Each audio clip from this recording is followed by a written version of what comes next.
Hi people and hello my Chili con Carnage crew, it's Chili here from Live Listen Erased. We've had a few technical issues this morning in regards to recording this episode, so we're going off one camera only, but I'm joined by Wazza for this episode, and we're back doing another one on Rolling Stones and of course the tier list for their albums. Wazza, pleasure to join you on this episode. Thank you. Pleasure to be here. Yeah, it's always fun having the discussion of the Rolling Stones. And yes, I know for people who have been following the channel, it has been a while. I do apologise. I've been a little bit busy. I've had a lot of stuff going on. And of course, if you've watched the channel, we've had a lot of videos coming out. But we're back here. We're back doing the Rolling Stones at long last. So it's thrilling to be back and talking about the Rolling Stones, a band that we all love and we all enjoy.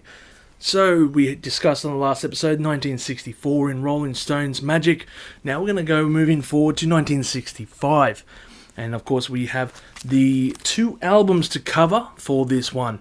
And that is going to be Rolling Stones number 2 and Aftermath, I believe it was. Out of Our Heads. Out of Our Heads, Aftermath's the one after. But yeah, these are UK releases only. Of course, we will be discussing the US releases because they are very important in the Rolling Stones history. But we are discussing them from the UK perspective because that's where the band came from. So without further ado, let's get into number 2. Oh, God, I didn't mean to rhyme on that one, but guess it did. So number 2 came out, it was very early on in 1965, and it kind of backs onto, I guess, a lot of tracks that came out from 12x5, which we discussed in our last episode as well. And I would imagine that even the artwork's been borrowed. Yeah, it's the same session from the 12x5, I think, photograph session that they've used on on the cover and so on. Yeah. And, so it's rehashed. It's not just in songs, but in photos. Yeah, I could only imagine that.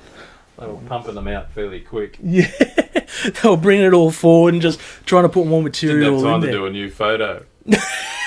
Well, that's kind of how it was for that scene because you had the Yardbirds, the animals, Manfred Man, yeah, which is an interesting collection of, I guess, music for that scene. Most of them probably had to borrow suits, and maybe it was just the same set of suits, you know. Oh, maybe Mick Jagger's about Clapton's size. I don't know about the Rolling Stones. Didn't they come from the richer area? Yes, I think they were a bit more middle class, even though they speak like Cockneys. Yeah. It's not like the Beatles. They probably they could buy their own suits eventually. Yeah, has anything changed? No, probably not. No, but it's certainly an interesting perspective to look at this album compared to a lot of albums that were of British musicians around about this era because, you know, you had The Who, of course, with their debut album the year prior. We mentioned, of course, the Animals, and I think the Yardbirds had a release this year in 1965. I think that might have been their debut record. I've got a funny feeling about that. So there is a lot of records that is just popping up and all these big names in music that are just all of a sudden making it big and making a shape for the music to come. The British R&B sound, I guess people would call it, a continuation from the 50s, but also one that would be kind of reflective with what they would also call the modder scene or something like that. Mod scene, yeah. So a very different one. So we've discussed the artwork, which, yeah, fine, it's a photo, whatever. There's not much to discuss. It's a leftover photo from 12x5. So there's nothing to cover for the artwork. It gets more interesting later on, trust me. But what about your thoughts in regards to this album, Wazza? Yeah, it was interesting. Rolling Stones number 2, which was their third release.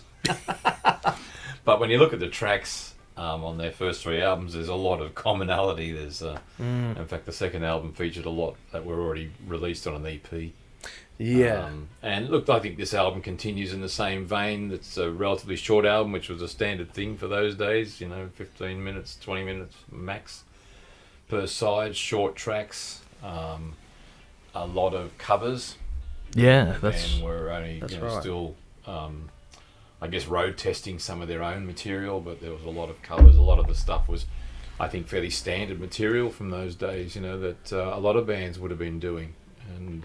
And some of the covers even, the Rolling Stones, I think, made made some of it almost their own. Time Is On My Side, I think, was a not their song, not their original song, but it's one that's highly identified with them. And I think even later they might have called a compilation album something similar to that. So yeah, look, it's a very similar release to the first two, as you would expect. The band's still finding its feet. Yeah, definitely true on that regards. I do believe that Time on My Side was also from 12x5, which was the I think EP. it was, yeah. I believe they re-released it, and the only difference was the guitar intro. Yeah. So, whoop-de-doo! I don't know who the original artist was on Time Is On My Side. Who was that Lee? by? Was it Time Is On My Side? I'm not sure who brought that out originally. Yeah, it's kind of one of those songs that just is on there. It's one of those songs you're kind of surprised to see that it wasn't a Jagger Richards song. You think it's one of the ones that they would become...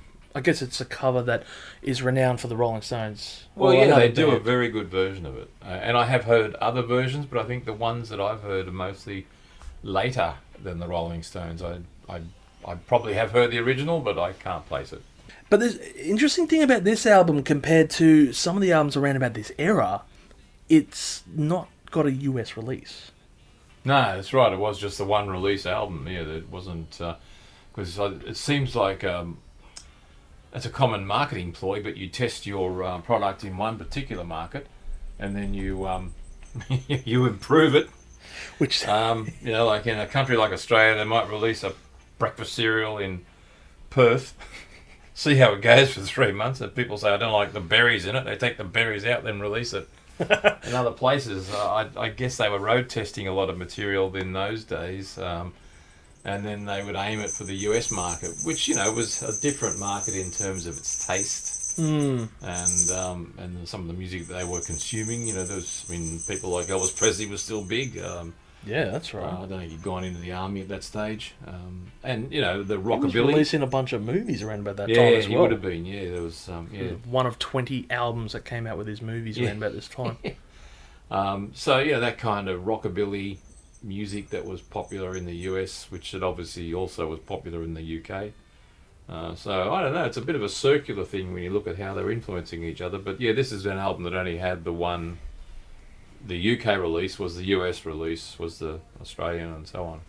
Yeah, that's right. It also had the song I Can't Be Satisfied, which was a cover of Muddy Waters. Muddy Waters. Which is an interesting one considering the next album that'll be talking about in a minute. But I do believe there's a weird mixture of songs here because you got stuff from like the 50s and stuff with Muddy Waters and a bunch of other blues musicians as well. But then I feel like compared to their debut album, which I think, correct me if I'm wrong here, was mostly blues artists from the 50s, covers I should say. But this one, I feel like the record label kind of were like, okay, we like what they're doing, the young people like what they're hearing, let's try to get the band to do a little bit more contemporary covers, because they do, Under the Boardwalk and Everybody Needs Somebody to Love, which was songs that were released around about within weeks almost of this album coming out. Yeah. And I kind of got this feeling that the record labels, trying to work them the way that they want to. Not necessarily saying that they pressured them to do it. Maybe they had, they whispered in their ear, hey, maybe you should do this song. It might be alright, it might be a hit. So I'm sure there was some pressure on to be commercial and to, get that album in the charts. And this album, I think, charted quite well. It debuted at number 1, I believe. So and it spent some weeks in the top position in the UK. I think it did quite well in the US as well. Yeah, from what I've read, it seems to have been pretty decent. And even you mentioned Under the Boardwalk. I mean, that's another song which has almost been, people are surprised that it's not their song. I beg to differ. I hated that song and the cover of it. I didn't like it, but then again, I don't really like the original either. No. It's not my go-to type of song. No. Well, it's for me, this kind of mirrors the same as what was done on the original debut album, but it does it not as well. Yeah. So I guess when it comes to, ranking this album on the tier list, I found it very dull, very boring. Yeah, it's a bit same. It also features the same backup musicians, Ian Stewart, who was, once considered to be a member of the Rolling Stones, but evidently because he didn't look the part, they kicked him out, but he still played and performed with them for the rest of his life, I think. And Jack Nitch, as we mentioned, I think previously, the guy who turns up later on some Neil Young albums. Ah, interesting. Yeah. Look that one up. Yeah. So I guess on my tier list, I don't know about yours, but I put this down as low as Ice Cold. I thought it was really terrible. I don't want to go back to it. I have no need to. Yeah, it's not an album that I would go back to. It's there's a couple of tracks on it that were okay. I think one or two of their original compositions, I'm not sure, that might have been Off the Hook or something, but that wasn't real good.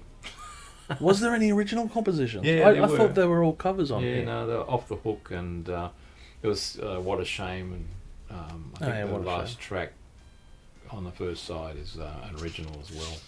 So there was only 3 out of the dozen or so tracks were their own, and because they did a ridiculously short version of Susie Q. You know, like when you compare the bands that later did Susie Q, like Creedence Clearwater Revival, who could play it for 15 minutes live and probably about 5 or 6 minutes on the studio version. Wow. And their version was less than 2 minutes. Wow, okay. This is Creedence Clearwater, who you would expect to hear a 2 or 3 minute song compared to the rest of these, that's right. the rest of these bands. That's a bit of a surprise, I guess. But it was a very short version. I don't even remember hearing it. Yeah. Oh, well. Yeah, it was a forgettable version. In the long list of Susie Q covers, that one down the bottom there. Where would you put this album on your tier list of Rolling Stones albums? What do you mean in terms of out of the...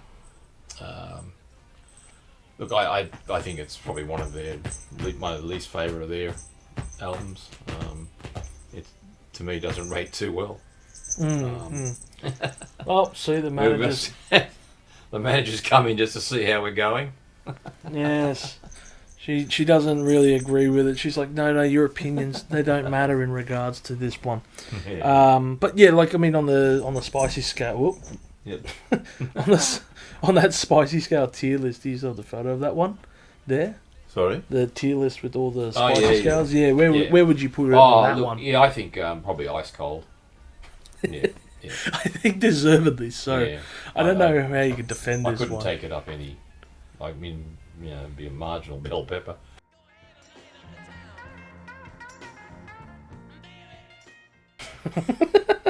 Kept in the fridge too long. I think you're on the money. Like, I mean, how can you... Yeah, the debut album, it did it, and it did it much better than what is on offer here. This one is just... bleh. And of course, we're judging a music style that was popular in the mid-'60s. Yeah. Here we are, the mid-2020s. People looking back at it now, it's like, how do you do that? Like, listening to some early Pink Floyd or, some of that kind of early prog rock stuff, and you think, oh, gosh. I'm sure we'll discuss Pink Floyd in a few episodes later on the Rolling Stones. I mean, even you listen to Cream's first album, Fresh Cream, that was largely made up of covers, it was good stuff, but that was mostly short material and... Fresh Cream or whatever. Rolling and Tumbling and all that kind of stuff, which later became, songs that they did live, some of it, Yeah, they adapted it quite well for that one, but I think that perfectly sums up number 2. Yeah. So... It's a number 2. It's a number 2.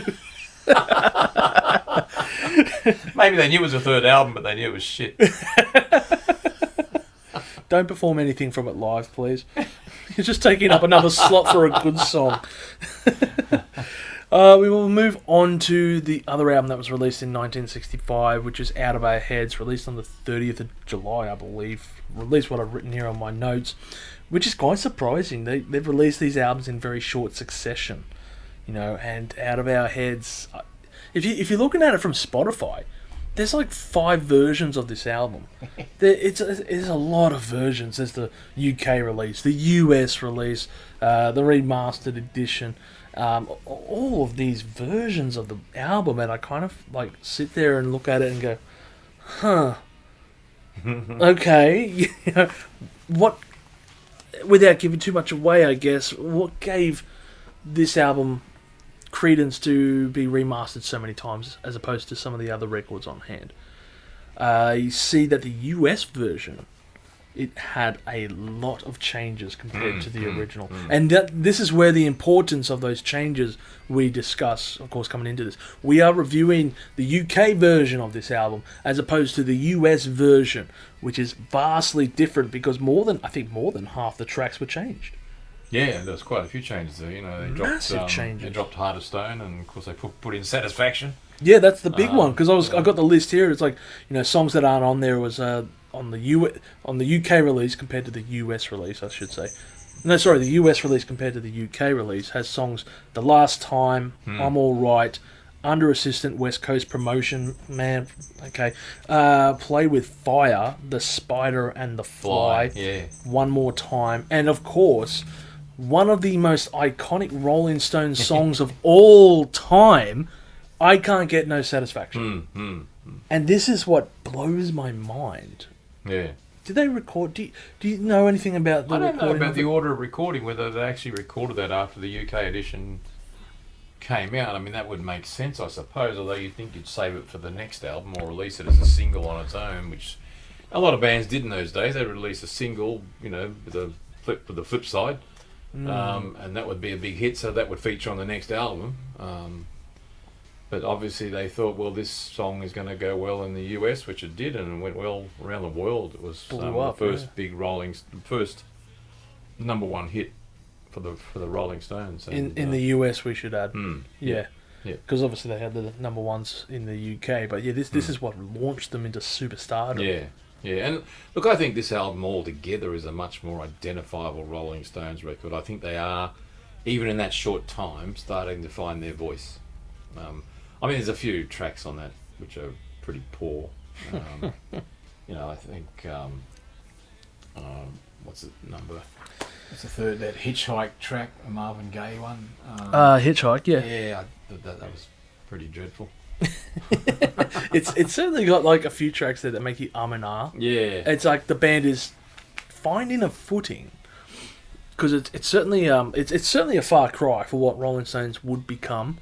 Only 2, 3, maybe so years later, it's vastly different. They're still in that kind of polished pop R&B scene for the music at this era in their career, and it's also just one of these things. I think it's I don't know. It's very much of its era. Yeah, and even Heart of Stone was on a previous album. And then it didn't appear on the US edition, so, you know, there's... it didn't feature in the US until I think it was 1972 or something. Confusing, you know, it's... It's a very muddy waters when it comes to the Rolling Stones, like, releases. No pun intended. Yeah, no pun intended. When it comes to Rolling Stones releases from, up until about 1972, because there's, like, I swear there's 2 timelines. You can look at it from, like, the Marvel Cinematic Universe method, you know. Well, of course, you could do that in those days, because, you know, albums were released in different time frames. I mean, I know here in Australia... An album would be released in the UK and the US, and it could be a month or 2 or 3 before it was released here. AC/DC did the same with their debut album. And that was, I guess, a logistics thing. Was it also the fact that, you know, they were on vinyl, they had to be printed, they had to be shipped, and of course they would take master tapes and bring them to another country and record and do them there. So I think it's also a bit of a collection point. Yeah, and it wasn't, you know, like nowadays, of course you can release an album online and it's there for the whole world to listen to and download, purchase or whatever. It doesn't matter how... I think the only difference is, and I think this is still a clause to this day, in Japan, when you release music, you have to have a track that's purely for Japanese releases. That cannot be put on anything, even streaming services. So, I'm correct me if I'm wrong here, people, if you know the answer to this one. But I believe this is what it is. Like, if you were releasing an album in Japan, you have to have a separate track just for the Japanese market. And that helped pump up record sales within the country. Because they would always export it. I believe this dates back decades. Maybe that explains why some of the albums you see online, certain tracks are greyed out, which means they don't play. And yet, like, for example, The Who... on live albums, Won't Get Fooled Again is greyed out on one of their live albums. Yeah, right. And yet obviously you can get it, you know, on many other albums of live. All the songs that grey out, they did Won't Get Fooled Again. Well, maybe they had to do, maybe there was some requirement that it had to be a decent song, not a filler. They couldn't put, you know, Boris the Spider. No. Which I was actually going to say in that last one was like, they're doing the Spider and the Fly, which is a very close song title to the Who, and of course was around about that time as well. Yeah. Well, the Spider and the Fly was a song they featured on a live album about a decade ago.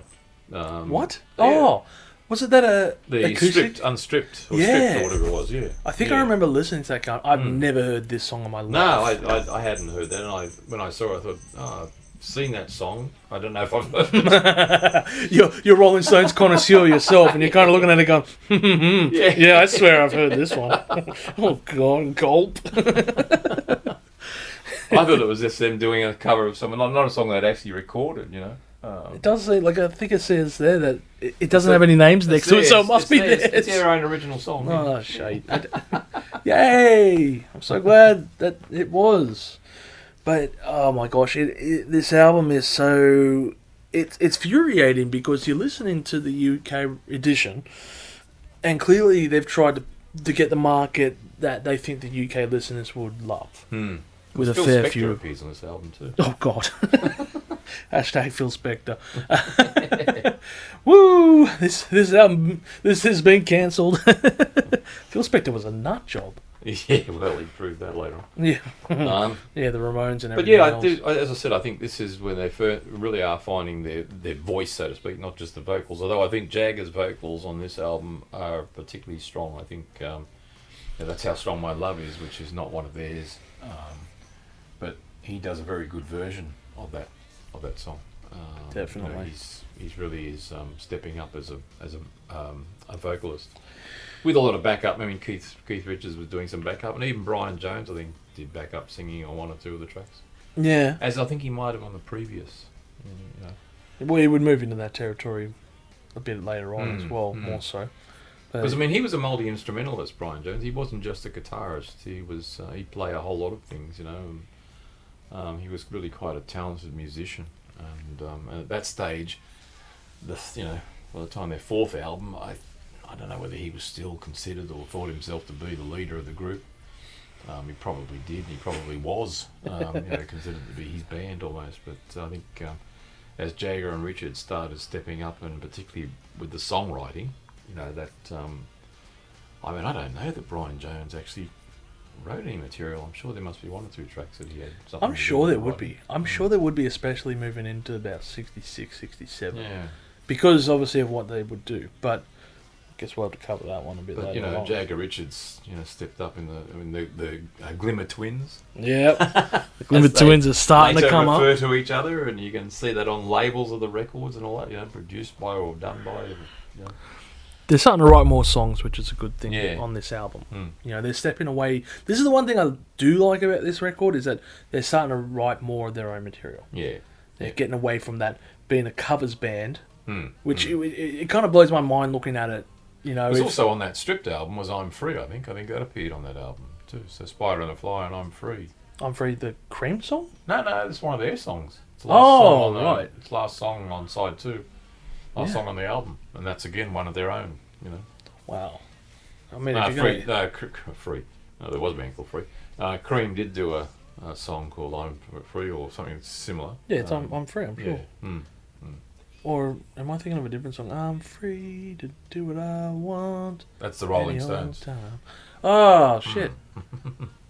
Oh, wow. Yeah. Wow. Whereas the Cream one, free.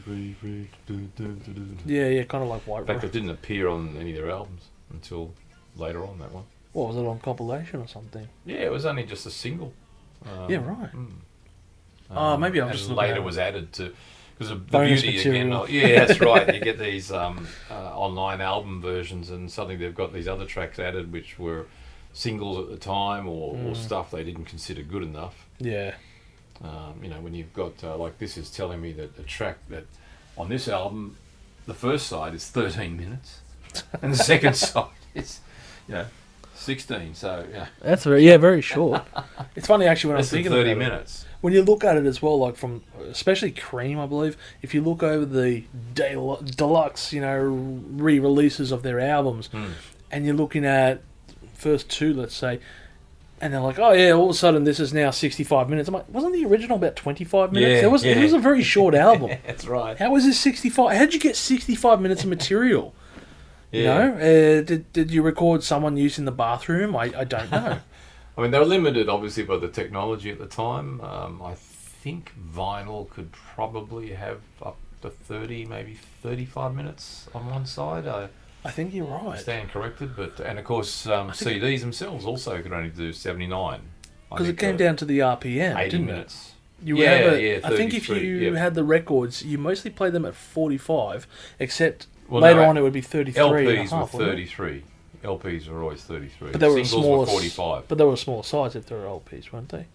The vinyl itself. Long playing was a large 12-inch. Oh, I'm thinking of EP. And 45s were a smaller, I don't know, 6 or 8 or whatever. And so you had to remember that when you were playing, records. You know, I do remember this. You know, you'd put on an album, play that, and you'd put on a single, think, oh, I forgot to change the speed. And you went,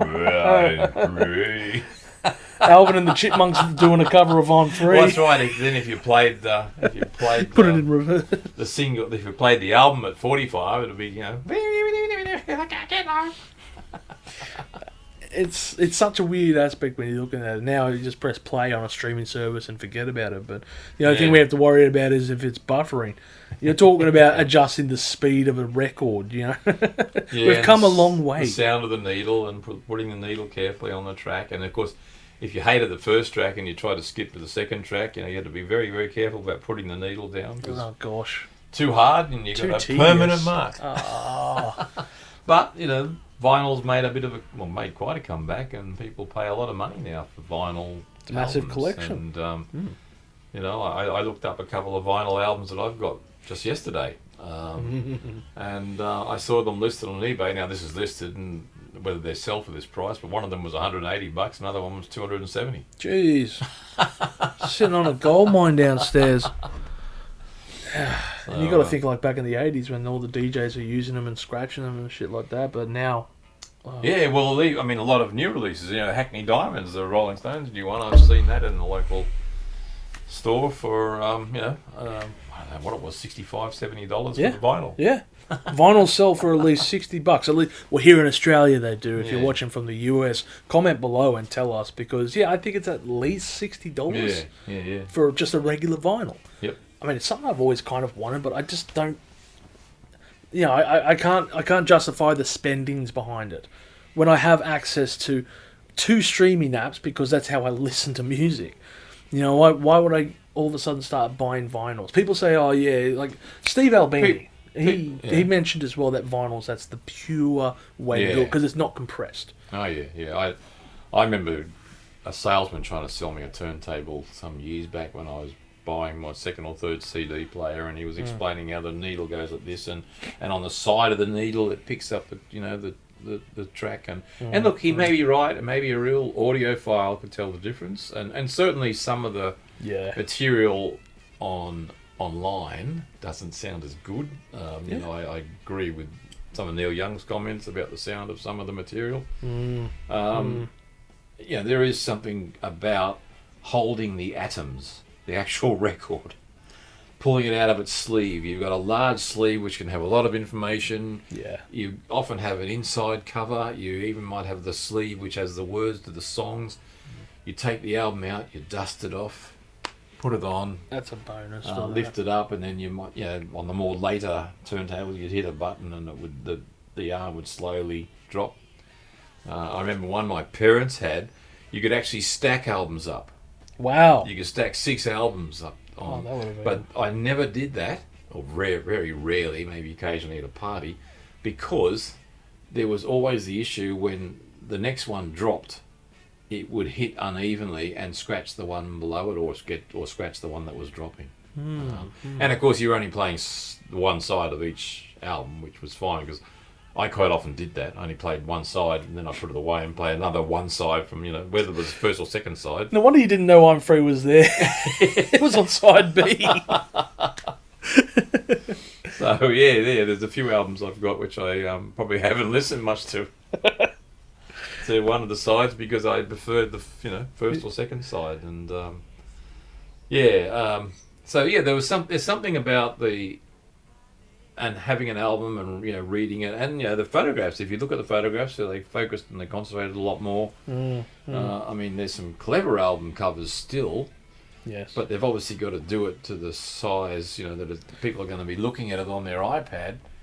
And of course, I notice now with many albums, they've actually got moving, features. Yeah, that seems to be a new thing. They've got like the videos of whatever or animations. I think even Neil Young's latest one, he's got, I think, some animation or moving. Oh, the horse is probably moving around a bit. Yeah, I think the horse is going across, something like that. That'll be the future. Next thing you know, I mean, like, they've even got video clips starting to be a big thing coming up on it. Well, not saying music videos weren't ever a big thing, of course, since the 80s they have been, but it seems to almost be like... MTV. Yeah, ever since MTV. And, the fact that they've got the music videos now on streaming services, so you can just sit there and watch it rather than that. Well, you got whole video albums. That's right. You can go you can go into live watch. Deep Purple live in Brisbane or something, I think, which is entirely a video album. So you play that and play it on your screen. I guess if you wanted to be ultra specific, you could almost make it regional. Like, okay, this Spotify listener is Australian. There's the Australian the Australian concert of Deep Purple, or Rolling Stones. You could do all these regional things, and it's like bringing it back to that technology of what these vinyls are now. It's like coming full circle. Weird. But as far as like this album, again, it's a frustrating listen for me. I don't like the 60s, and I don't like the 60s R&B kind of sound of the British music. It's not for me. Of course, it's very, like you said, you were judging music that was written 60 years ago nearly. And that sounds like a hard thing to do or is brutal. But at the end of the day, if you don't like it, you don't like it. I do like what they do later on, but for me, on the tier list, I'm putting it as low as Ice Cold. I'm not coming back to any of this really. Even I know a lot of people would say that there's songs here that this one or that one, but I just don't find it very interesting. Yeah.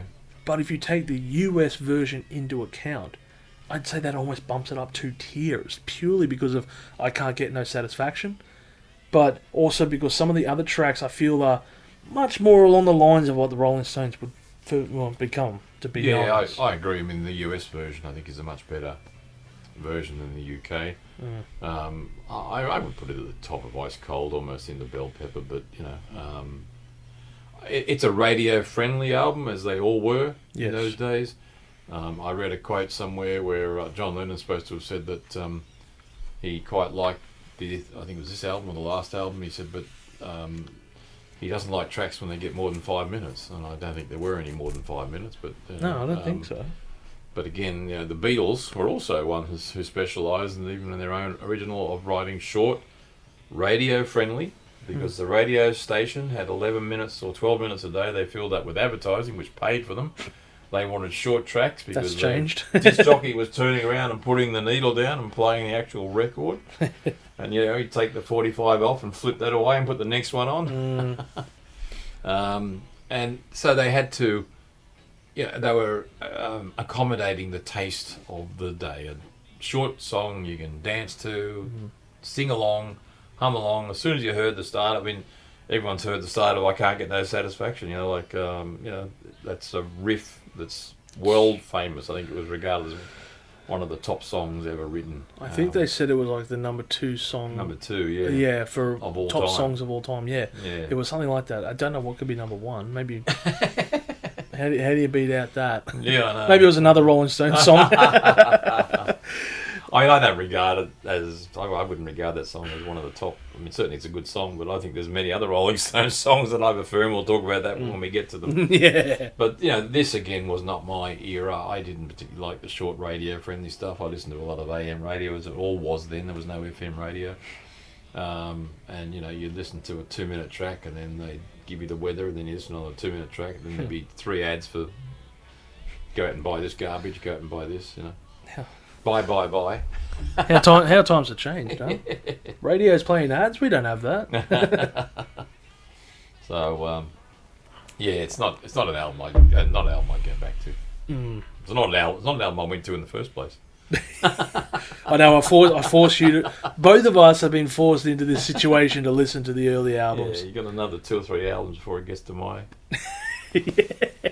Stay tuned, of course. We'll get to the more interesting And it ones is interesting next. when you look at this album and then compare it another couple of years later.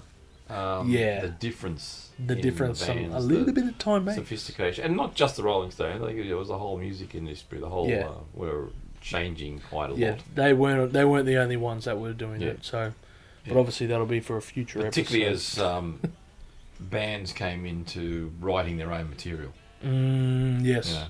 Many art. I mean, I think we made this comment before, but I don't know if Elvis ever wrote. He might have co-wrote, or I'm sure there must be something he's written as well. But he was always recording other people's material. And most artists, Frank Sinatra and all that kind of going back to the 40s, 50s crooners and so on. They didn't write their own material. There was, what do they call it? The Ghostwriters or something. Brill Building or something, where they're in New York, where they were all sitting there, Carole King and Jerry Goffin and a whole lot of others, just pumping out material for other people to record and perform. And people would listen to or read the music and say, yeah, that's one I wouldn't mind trying. Wasn't that the building where Elton John met, what's his name? Barry, the guy who wrote all his stuff? Not Barry. Elton Bruce? John and, oh jeez. Yeah. Bernie. He was big. Weekends. Bernie Taupin. Yeah. Taupin. Was that? I feel like I don't know. Met him. I know he met him because he was writing material with him. I think right from the start.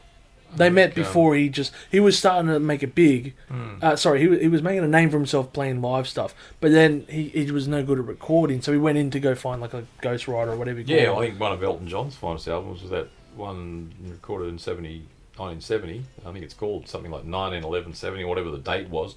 Oh right. It was the date of a concert, and it was I think only released after his first studio album, and it's got songs like "Take Me to the Pilot" and I think even Country Comfort might appear on that.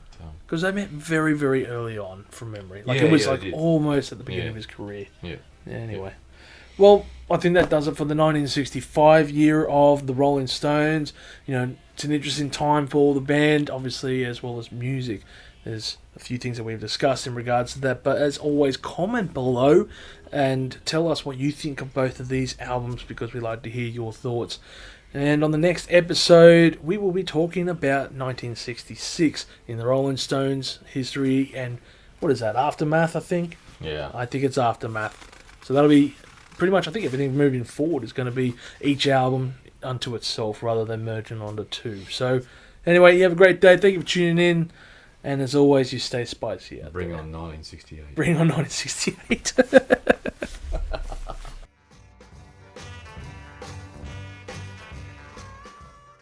If you've enjoyed this content, make sure to smash that like button, subscribe to us, and stay notified for future music-related content, because it keeps our manager happy at the end of the day. We are also on Discord, Instagram, Facebook, and all those other social platforms if you want to check us out. As always, people, you have a great day and stay spicy.